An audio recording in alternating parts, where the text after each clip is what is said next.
Megumi Fushiguro is one of the most appreciated characters in Jujutsu Kaisen, but he is also one of the most underwhelming, and this is due to the fact that he never got to reach his full potential. And there are multiple reasons for that. First reason is that his evolution got cut short by Sukuna. The second reason is that he never been in an environment or in a mindset that would push him to evolve exponentially. But even with all this, Megumi was still evolving at a pretty good pace, and was he given one more year, he maybe could have reached the level of special grade. In this video, we're going to talk about Megumi's abilities as well as his character. If you enjoyed this video, don't forget to leave a like and subscribe, and get this video to 200 likes for a Yuji Itadori video. With all this out the way, let's get into it. If I'm being completely honest, I was one of the people that doubted Megumi. I didn't see how it made sense for him to have as much potential as Yuji, because he just seemed very underwhelming. But the more I looked at his characters or his conditions, the more I started understanding a lot, and now I kind of see how much potential he actually had. First thing we need to consider is Megumi's age at the beginning of the series. When the series started, Megumi is only 15, and up to this point he is now 16. But we have to remember that Geto and Gojo were both 16 during the Hidden Inventory arc, and at that time they were grade 1 sorcerers. Megumi was about to be promoted to grade 1, meaning that even though things look kind of slow for him, the more you look at it and the more you realize that he's evolving at a pretty good pace. And this is comparing him to characters like Geto and Gojo. Gojo, who probably has the highest innate talent and potential excluding Yuta. Geto, who had cursed spirit manipulation. How many spirits he was consuming, it was already guaranteed that he was going to reach special grade with the way his body was going to react to it. And in Gojo's case, it was already pretty obvious that he was going to reach that level as well. Then we have a character like Megumi, who was regarded as a genius for directly starting at grade 2. It wasn't until a year later that Geto ended up becoming a special grade himself. A character like Megumi, if he had the good environment and the good mindset to evolve, would have evolved even faster than that. Megumi never had a rage mode, he never had any reason to actually get mad like Yuji did in Shibuya. As explained early on in the series, a sorcerer's growth is mainly exponential, and the main things that are going to push them to evolve are strong emotions. For example, Yuji getting way stronger against Sukuna because of his rage. Yuta not only having such high potential, but also for his rage against Geto. Geto was toying with Yuta when the fight first started, and progressively Yuta started keeping up with him and even ended up beating him. I know there is some context to that, but there is still no way to deny that Yuta got way stronger. There's also the example of Gojo ascending after being on the brink of death. Same thing could be said about Maki after awakening during the Naoya fight, again related to her emotions. Geto with all of his hatred for non-sorcerers as well as his conviction to accomplish his plan. And the last example I'm going to use is Mahito. We could see how easily he was evolving because he didn't care about anything. He had the same mentality as Sukuna. He was just getting excited through doing everything he wanted to do. He was just getting stronger through that excitement. Now if we look at Megumi, he was never given the chance to actually be like that. The only time this happened was in season 1 when he actually used his domain for the first time, when he actually started feeling excited during the fight against the Finger Bearer. But from that point on, we never actually got to see anything from him. Let's go over everything that happens to him when he was in Shibuya. At first, everything was kind of going according to plan. Megumi is a very calm and collected person, so he isn't going to lose his mind over anything. After learning that Gojo got sealed, they changed their plan a little bit, but everything was going for the better as long as he was with Yuji. Once they split up, things started going differently for both of them. We all know how tragic things went for Yuji, with the multiple mental breakdowns that he had to get and everything along those lines. Megumi, on the other hand, was never given the chance to actually feel anything strong. The first thing that happened to him was the fight against Dagon. I just have to mention that this was very impressive from Megumi's part. As we all know, in order for two domains to clash, the level of refinements have to be relative to each other, meaning that Megumi managing to hold his own against Dagon in the domain battle is already impressive. And this is a grade 2 sorcerer against a special grade curse spirit. Of course, Megumi was getting tired, but that doesn't have anything to do with his domain expansion. It was all related to himself being weaker than Dagon at that moment, meaning that he had to use a lot of curse energy to keep up with a disaster curse. Right after that, he ended up being in a fight against Toji. Again, even though he was losing that fight badly, he never had anything to get mad about. In the end, Toji took his own life in front of Megumi. At that point in time, Megumi is just lost and isn't even aware of what is happening. He then gets sneaked by Haruta, and knowing that he is about to die, all he decided to do was summoning Mahoraga so he can take both of them out. And this was the last thing that Megumi did in Shibuya. There was no room for him to improve in any of these events. Now let's go even further with the Culling Game. Megumi didn't lose anything during the Culling Games and everything went according to plan. I think that he didn't really get the chance to evolve after anything that happened in Shibuya. Now, I'm not saying that he didn't get stronger at all. I'm I'm just saying that he didn't get that insane power boost related to his emotions. Everything was calm until Sukuna out of a sudden took control of Yuji's body. His first reflex was to summon Mahoraga once again. Sukuna managed to stop him in time and ended up taking control of his body, and then took all of the necessary measures in order to kill his soul and take full control of the body. From that point on, there was no room for Megumi to evolve since he's not there anymore. The way things went for Megumi never gave him the chance to actually feel something, never gave him the chance to actually think about his conviction, never gave him the chance to do anything about any of the events that were happening. But the main point of this video is to actually see how strong Megumi could actually become. Would he actually be able to reach the level of special grade in only a year or two? In my opinion, this is a yes. Even though his evolution was pretty linear, we always saw him at a pretty similar level to Itadori, who had all sorts of emotional spikes with his power. That alone already shows how naturally strong he is. Now let's add a full year of experience to what Megumi already is. Megumi with better physical stats and combat capabilities. I can see him getting way faster and getting even better when it comes to hand-to-hand. On top of mastering his abilities to control the shadows as he wants. Even without summoning anything, he will have better reaction speed, better travel speed under shadow and everything along those lines. Could even be able to trap his opponents with the shadows. We have to remember, the stronger you get and the more curse energy you have, the stronger your Shikigamis get. Meaning that every single one of the Shikigamis will get stronger and bigger. With all of the experience that he will gain, his already very high tactical intellect will increase even more. Gaining more knowledge on curse energy, getting more control or even mastering his domain expansion, and even possibly learning reverse curse technique. Everything I just stated could be possible or just happen faster with the help of characters like Yuta or even Gojo himself. Those two have already mastered pretty much everything related to curse energy. They can already use their curse techniques to the full extent, both know reverse curse technique and have some of the strongest domain expansions. I don't think anybody will be better than those two when it comes to actually explaining things to Megumi. And Megumi being a genius and a fast learner, I wouldn't put it past him to actually be able to learn all of this. Everything I just stated, let's add something that will create a change of mind in Megumi. Whether it is a tragic event or just something that is going to make him realize that he is not utilizing his full potential. Once he gets that, I doubt he will still be below the level of a special grade. On top of this, another ability that Megumi could master is using the 10 Shadows abilities without having to summon them. We've seen Sukuna use Maximum Elephant's water like Bursting Blood before, and of course Gojo said that you needed his level of skill to do something like that. This is for something as complex as Piercing Blood. Megumi simply being able to use the Shikigami's abilities on his own should be something that will be in his range after a year or two. Adding his own creativity too that can allow him to do some crazy stuff. Like for example, imagine Megumi getting better in close combat, and then using Noe's lightning on his fist to make his attacks unblockable. A little bit like Kashimo's unblockable attacks. He should also be able to create better fusion of Shikigamis. And of course, a creature like Agito is something that only Sukuna can do. But Megumi's evolution should allow him to create better chimeras. The last thing I wanna talk about is Mahoraga. To be fair, I think that Mahoraga is still going to be stronger than him. I feel like the way the 10 Shadows is made is for Mahoraga to always be on the level above his users. And the only reason why Sukuna is above Mahoraga is because he is Sukuna. Even though his Mahoraga is stronger, Sukuna still has other techniques of his own, which allows him to get the best of Mahoraga every single time. But I truly believe it is impossible to beat Mahoraga without having any other technique at your disposal. Having access to none other than the other 9 Shikigamis to fight Mahoraga should be impossible. At best, I think that Megumi will get to a level where he doesn't get one-shotted by Mahoraga, but I still think it will be impossible for him to beat him because he doesn't have what it takes to finish him off, specifically because of Mahoraga's unique ability, his adaptability. Let me know what you think about Megumi's potential and what do you think he would have been able to achieve in the future.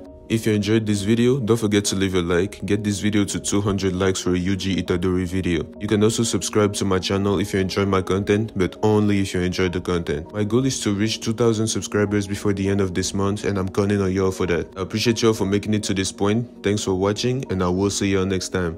Peace.